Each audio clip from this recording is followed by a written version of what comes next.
శ్రీవన garden రిట్రీట్లో మా Deepavali celebration చూపిస్తున్నాను.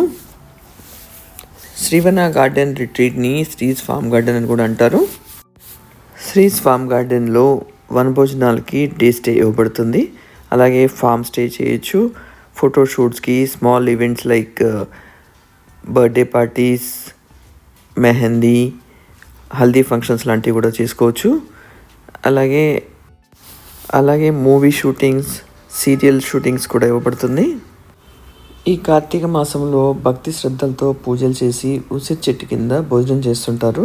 కార్తీక పురాణంలో వనభోజనాల గురించి ఉసిరి చెట్టు కింద ఎందుకు చేయాలన్నది ఆసక్తికరమైన విషయాలు కొన్ని ఉన్నాయి, అవి తెలుసుకుందాం.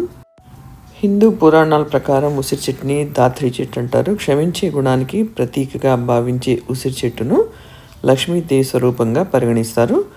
అందుకే కార్తీక మాసంలో ఉసిరి చెట్టు ఉండే వనంలో వనభోజనాలు చేస్తారు.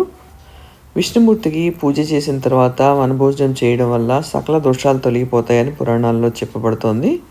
వనభోజనానికి ఎంచుకునే ప్రదేశంలో తప్పనిసరిగా ఉసిరి చెట్టు ఉండాలి. ఆ చెట్టుకు తులసి మొక్కలు దగ్గర ఉంటే మరింత మంచిది.